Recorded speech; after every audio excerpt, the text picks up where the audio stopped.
If you've ever pulled up garlic at harvest time and felt that sinking disappointment because the bulbs are tiny, loose, or just not what you expected, you're not alone. I've been there too, proudly digging up a bed of garlic only to realize the heads looked more like cocktail onions than anything you could braid and hang proudly in the kitchen.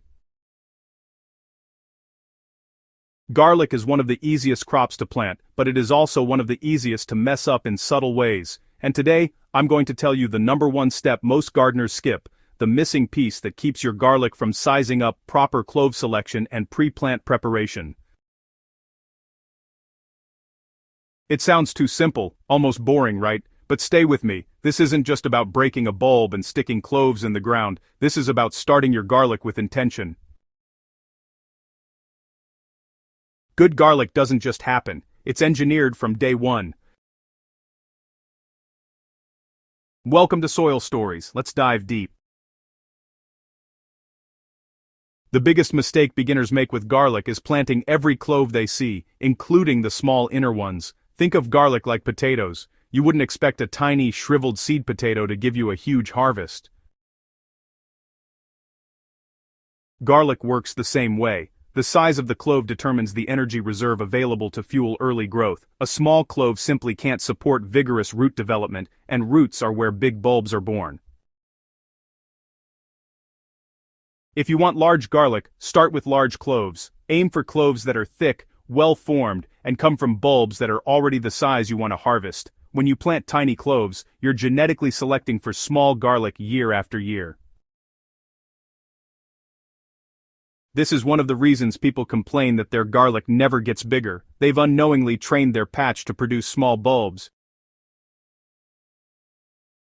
When you break apart a bulb before planting, resist the urge to throw everything in the soil. Be selective. Plant only the biggest and save the tiny cloves for cooking or drying. This single step can increase bulb size dramatically, often by 30 to 50% in just one growing season.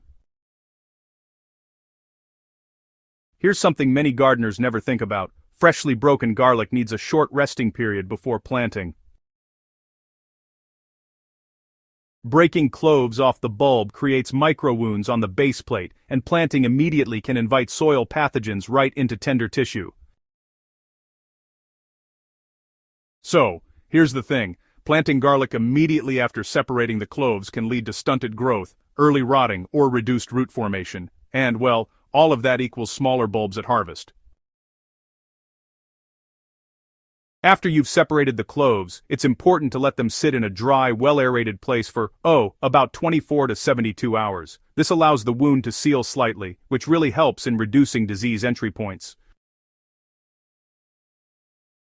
Now, this next step is quick, easy, and it really pays off in a big way. While you're waiting, go ahead and inspect each clove. You'll want to look for any signs of mold, discoloration, soft spots, or cracked skins. Garlic is tough, but honestly, it is not forgiving of sick seed material. Anything that seems suspect should just be tossed in the compost, knowing you've probably saved yourself a headache later. Think of it like choosing seeds. You want clean, healthy, vigorous planting stock. Garlic deserves the same respect.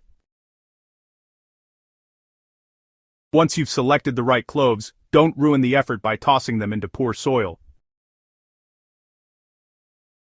Garlic is a root crop and roots need freedom. Tight, compacted soil produces tight, compact bulbs. Before planting, loosen the bed deeply, at least 8 to 10 inches.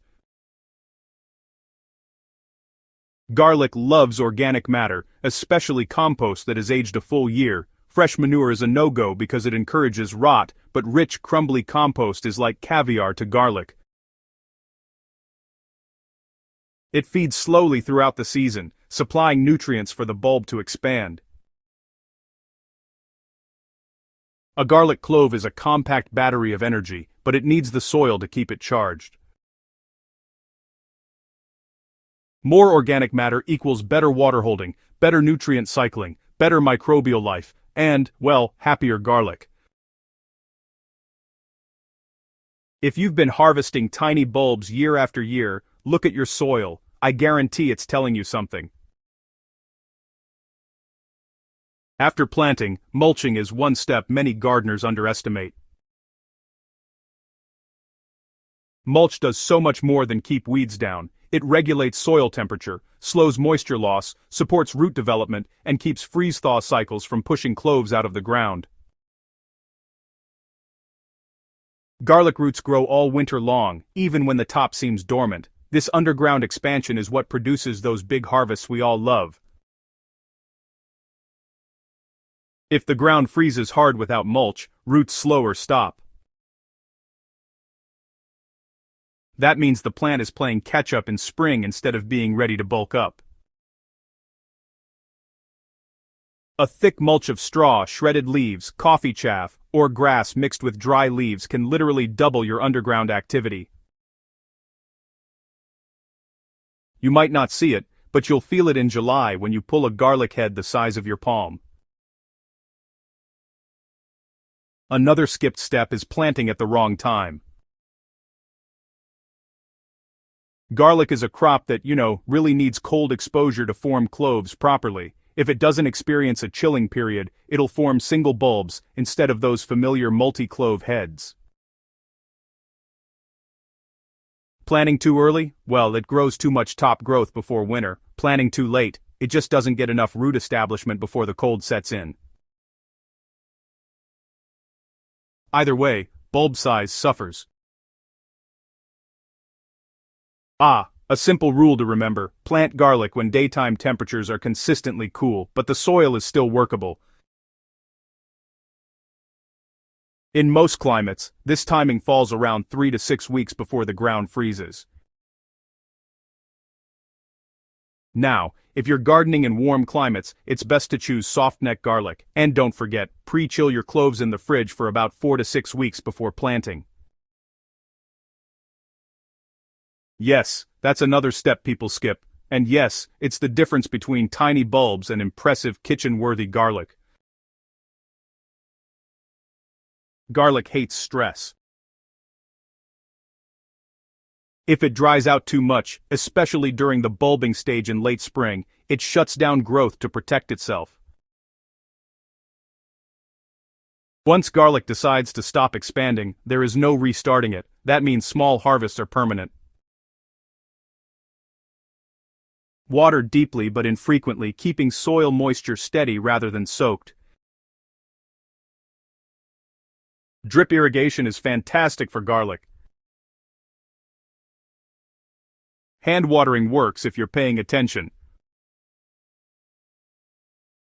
If I could give you one seasonal reminder, it would be this: garlic needs the most water when the leaves start to grow rapidly in late spring, right before bulb formation. Don't let it struggle then. It won't forgive you. You could do everything right and still ruin garlic at harvest time.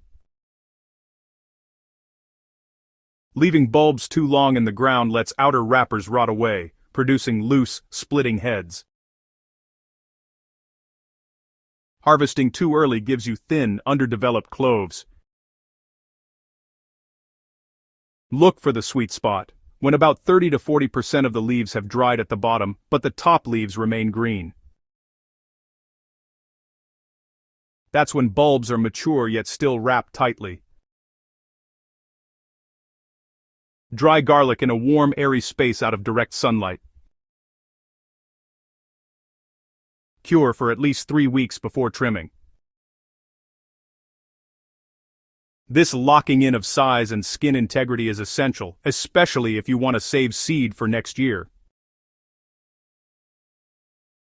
Let's recap the biggest secret you now know. Start with big, healthy cloves and give them time to rest before planting.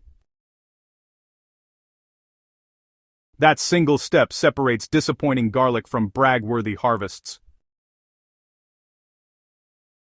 But pairing that with good soil prep, mulch, timely planting, and careful watering is how you go from, acceptable garlic to garlic that makes your neighbors ask questions. You've got this. Garlic wants to grow. The question is, are you going to let it reach its full size this season? If you learned something today and you want more gardening wisdom straight from Soil Stories, make sure you subscribe, like and share this article with another gardener. Let's keep growing smarter together, one clove at a time.